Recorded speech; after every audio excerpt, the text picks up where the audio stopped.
Now, before I go into,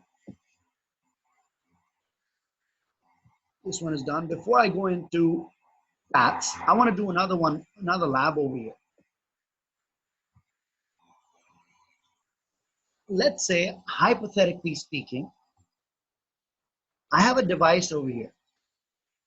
It's a old device or a very small device, not a PC, but a device. This device is non-routable. It's an IP device, but it's a non-routable device.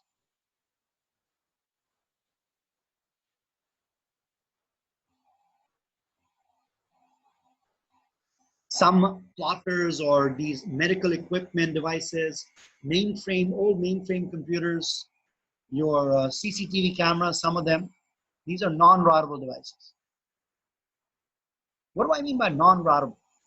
Basically, no option for default gateway.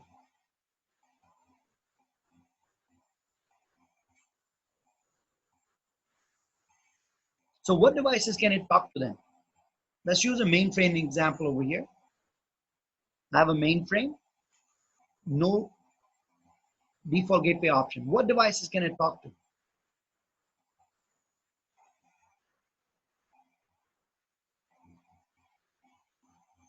On the same segment, local segment, right? So if I have another device here, another device, I can communicate to it on the local 192.168.3 segment. Agreed?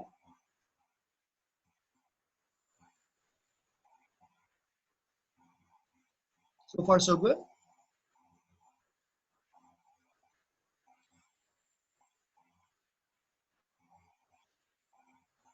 Okay. I want another mainframe which exists over here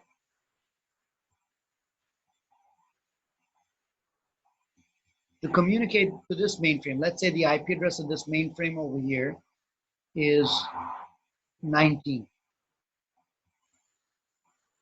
I want this mainframe who's on the internet. Let's say it's 199.111. I want that mainframe to communicate to this mainframe.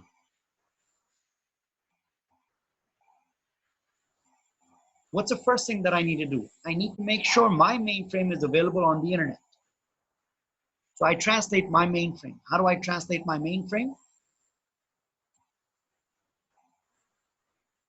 Object network, my mainframe, host, the high IP, which is 192.168.3.19. I'll change this. I'm on the 3 network.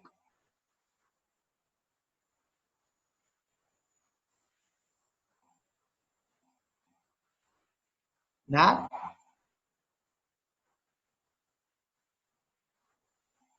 DMZ3, outside, static. Give it a public address. Let's say 20 dot something, 25. Because up to 24 I've used that. So now this address is available on the internet as what?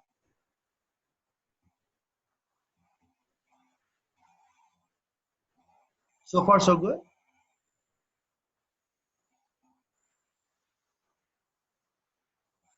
So when he creates a packet, he's been told that he needs to communicate to 20.25.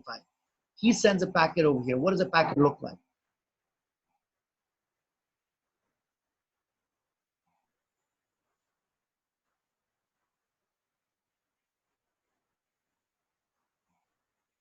Everybody follow. Guys, pay attention over here. This is something that is not very well explained out there. Right? Hits the ASA firewall.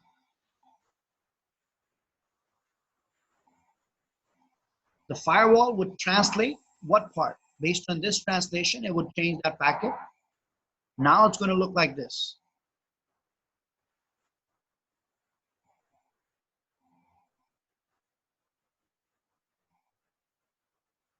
and forward the packet to whom? To the mainframe. Agreed?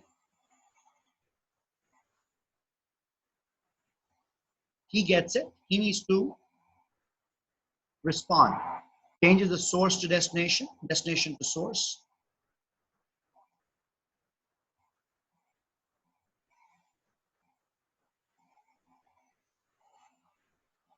Now, when the mainframe takes a look at it, sees the address is 199.111. I don't know where that's at because it's not on my network.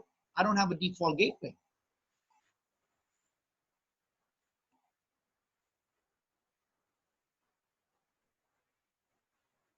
Got it?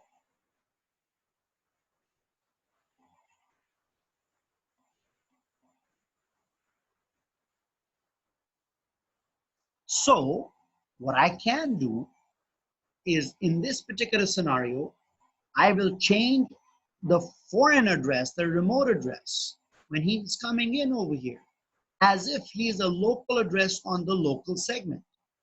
So I am going to change the remote address on my network.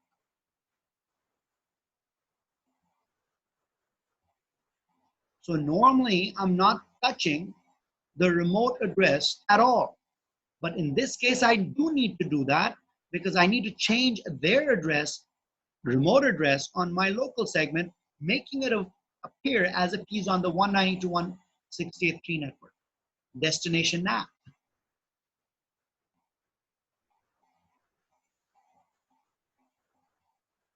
So what I'm going to do is I'm going to create another translation over here that translates the remote address 199.111 as if he is on the some unused address over here. Make sure it's unused. Let's say 3.99.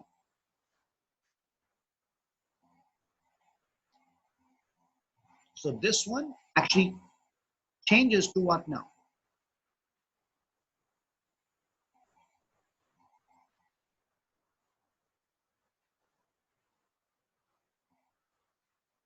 Now when he wants to respond back, he says, oh, it's on my network. He sends an ARP. The firewall, free IP, has to be a free IP. The firewall will respond back to the ARP and send it back. There you go. So you allow a device that has no routing capabilities to be translated or communicated. Good so far, guys?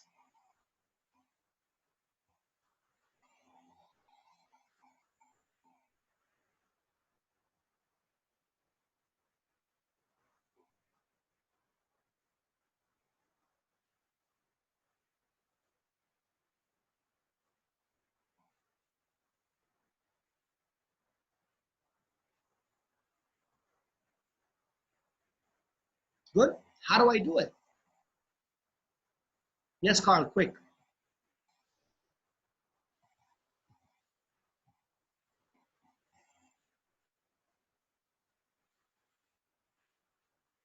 What they're doing is their problem.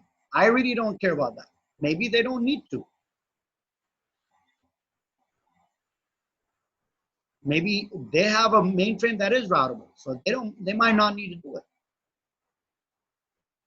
But what they're doing is behind their translation, so I don't know, I don't see that. So how do I do this? This is where I want you guys to go inside. Our focus is our side, yes. I want you guys to focus on the statement again. Remember the statement that I made? High, low, low, high. I want you guys to understand this statement a little bit better. And this is something that is not explained well in books. Let's take a look at this statement over here. I'm going detail over here, taking a little bit more time, but I think this is important because this is a commonly used thing, but people don't understand it properly. Let's take a look at this packet over here. The packet comes in from the outside, from let's say 150.5.5.1, destined to my public address. This is what the packet looks like. source, destination. Takes a look at the packet, changes 20.24. After it does the NAT, the packet looks like 150.551, translates it to 3.3, sends it to whom? R3. R3 receives a packet. What does R3 do with it? Flips the source destination, sends it back to the firewall. What does the firewall do with the packet?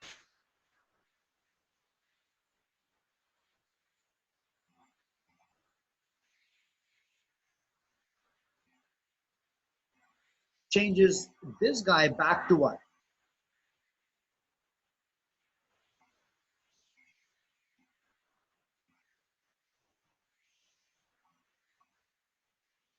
Agreed?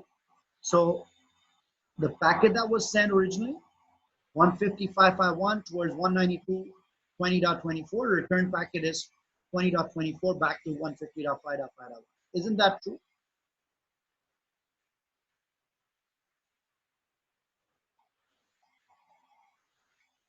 My question to you guys is, how did this NAT statement know to change the destination on the first packet and change the source on the second packet?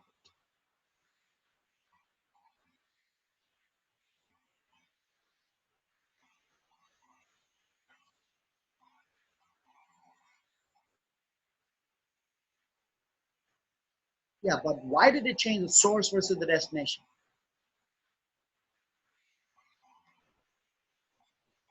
Or why did it change the source on the second info out? Or why did it change the destination from out to in?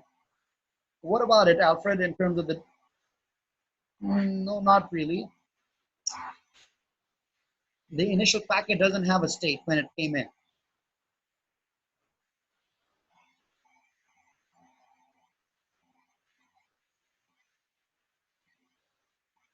What is SL? Security level? No, no, no, no. Let me explain that. You know, when I put this statement like this over here, I said high, low, high. This is easy to remember. Another way, and this is my way of doing it, it's easy to teach it like that, but in reality, this is the real thing.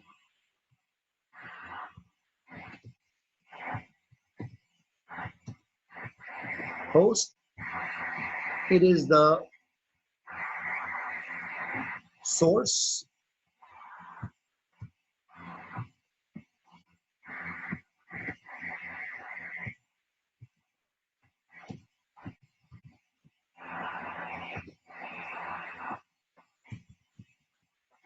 let me write it and I'll tell you what that is.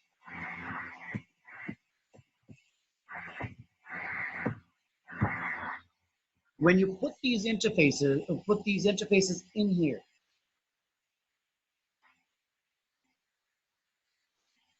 the slots are extremely important. What the slot tells the NAT rule is if a packet is received on the first interface in the slot, it only checks the source. If the packet is received in the first interface, meaning the interface in the first slot, it only checks the source. If the packet is received on the second interface, it only checks the destination.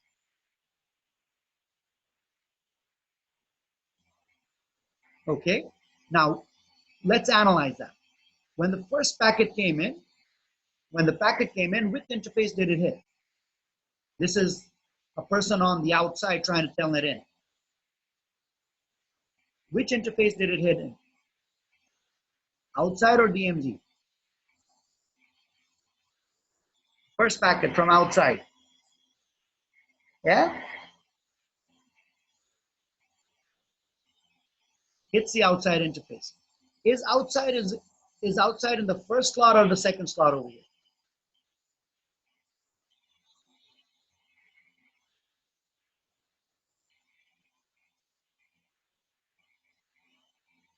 It's a second slot, right? The second slot always checks only the destination.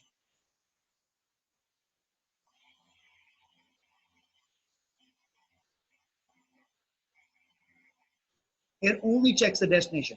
Against what address? This address. So I receive this packet on the outside. It checks the destination address. That's why it checks. It says, oh, it matches 20.24. What do I need to change it to? The corresponding address. Change it to this guy. Why did it check the destination? Because the packet was received on the interface in the second slot. The second slot always checks the destination. And if it matches, it changes to the corresponding address. So that's why this took place. Now the return packet is coming in. So now the packet went in, hit the firewall, he hit the router. Router is returning the packet.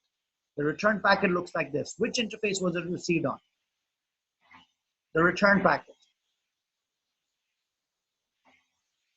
DMZ3, right? Is DMZ3 in the first slot or the second slot?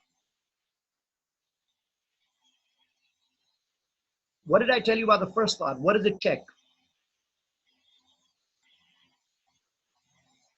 Source. Against what?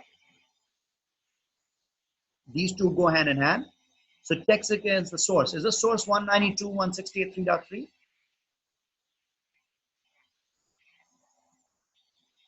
Yes. So if it is, it changes it to 20.24.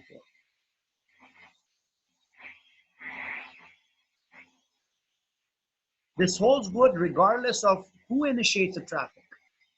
Let's say, hypothetically speaking, I'm sitting on router 3, which is connected to the firewall, and there's router 2 over here. Let's say I'm sitting on router 3 and I say telnet to 192.1.20.2. This is my source IP right now. Leaving out is 3.3. So what does the packet look like? It's the initial packet. It doesn't matter who initiates it. It's the initial packet. That's why I meant state doesn't matter. 3.3, 20.2. Which interface on the firewall receives it?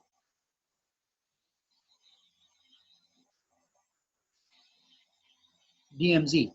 DMZ is in the first slot or the second slot? First slot. What does the first slot do? Checks the source. Okay. If it checks the source against what? Checks the source always. This interface is always connected to this.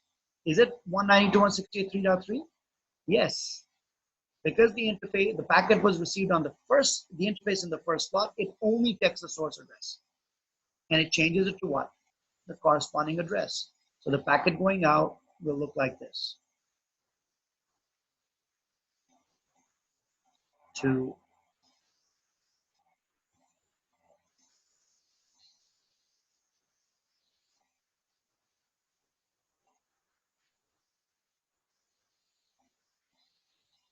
No, it checks when the packet is coming in, it checks that the packet was received on the outside interface, correct?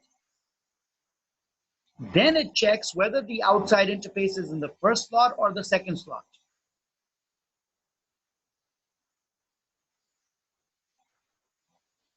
You're phrasing it the other way around. So when the packet comes in, it checks the interface it was received on, whether the interface is in the first slot or the second slot. If it's in the first slot, it will check and change the source. If it's in the second slot, it'll check and change the destination.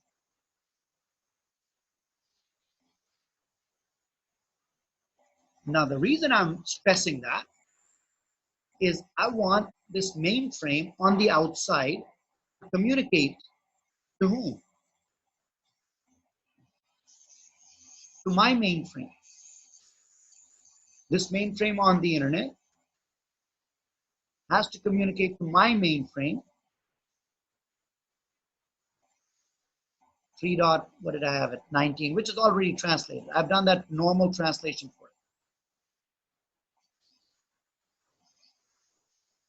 Has been translated to 20.25. I've done that already. Okay. Now what I want to do is I want this guy coming in to be seen as a local IP. So when the packet is coming in over here,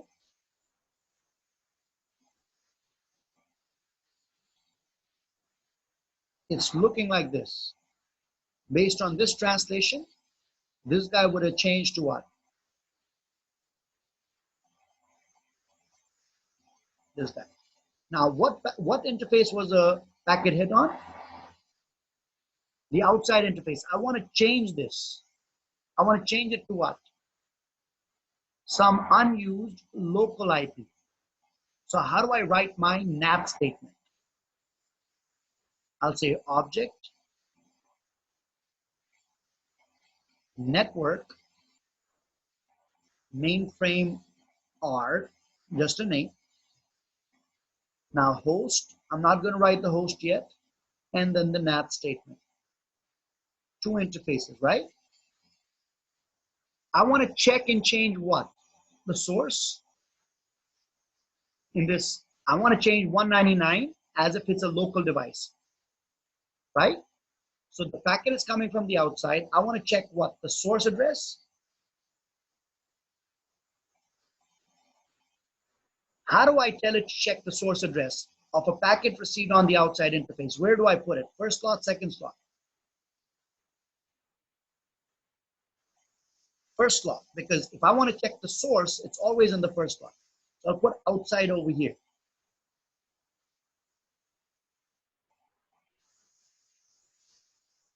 99% of the time, I'm not going to do that because I'm not doing Destination NAT, but now I am. I'm changing the 199.111 coming from the outside. If it hits the outside interface, I'm going to check it if it is what? 199, destination going towards DMZ3. I'm going to change it statically to what? Some unused address. The return is automatically going to take place. So now what did I do? Out in DMZ. So what I told it, when a packet is received on the outside interface, check the source address. And how did I tell it to check the source address? I put the outside interface in the first slot.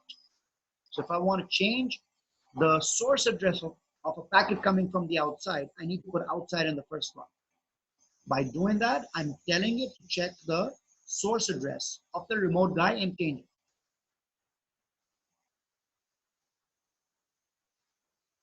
This is Destination NAT. This is where I'm changing their address on my local network.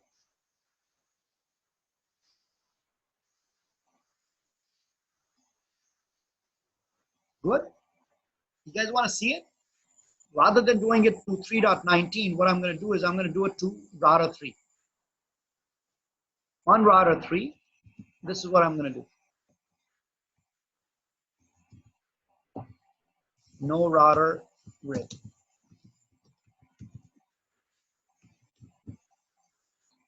Does not have any routing capabilities. Okay? I have translated router 3 on the outside. What is the IP address of router 3 on the outside? So this mainframe of mine is seen on the outside as 20.24. So far, so good? Yeah? Following along? I'll show it to you. I'll actually configure it. Router 2 has this other mainframe. I'm going to simulate it by using this 199 address. Okay? I want this 199 to be able to communicate to R3. Let's try it. telnet to 192.20.24, which is R3's public address. I telnet. If I go and do a debug IP packet over here,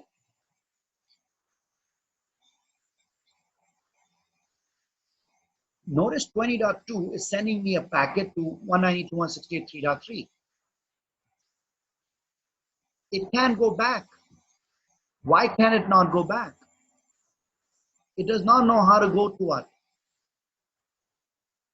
20.2. Because it does not have a what?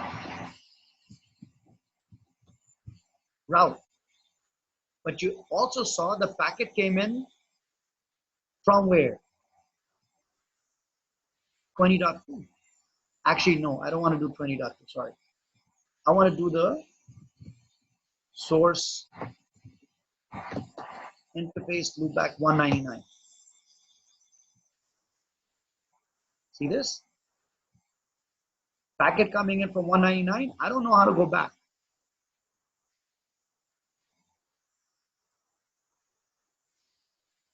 Understood?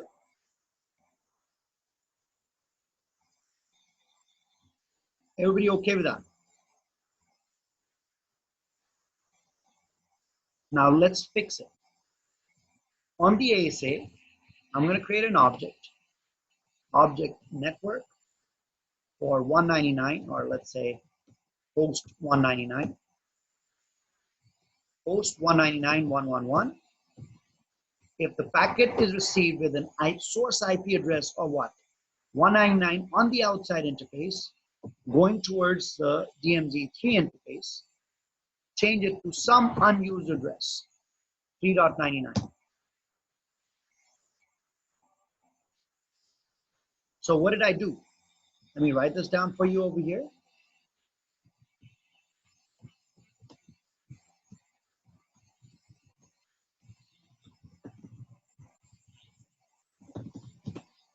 NAT outside DMZ3 static 3.99. If a packet is received on the outside interface, which it is, outside is in the first slot, it checks, oh yeah, the source is, because it's the first slot, it's a source, it is 199, change the source to 3.99. Now I'm changing the remote address. Now take a look at it. If I go down over here, remember this did not work. Let's try it now. If I go check over here, the packet is no longer coming from 199.111, is coming from 3.99 to 3.3. So although I don't have a route over here, I just have local routes, I can still communicate to a remote site because I've translated the remote site as a local site.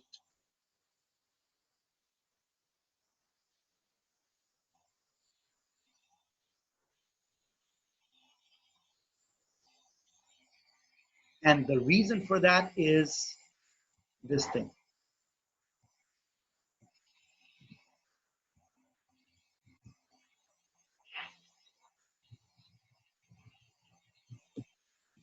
And this is the one that you will not see in a lot of different places.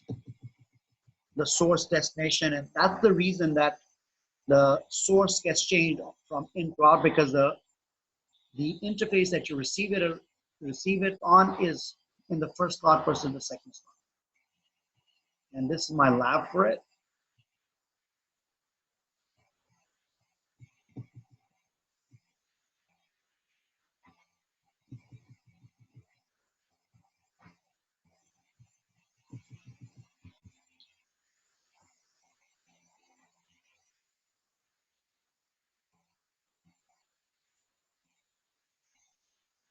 One second.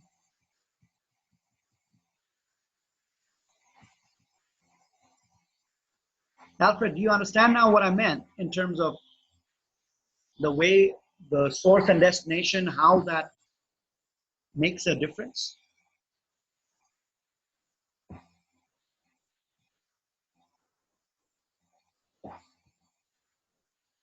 This is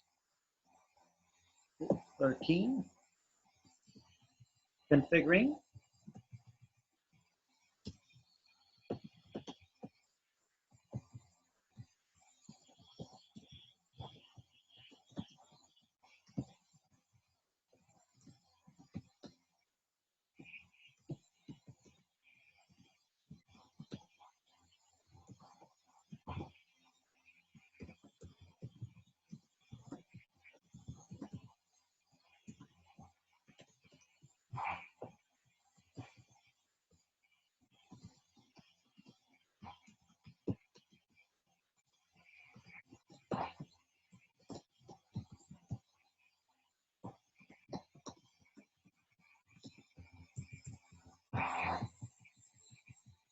The command is here. This is all you got to do, but there's a bomb of a theory behind it.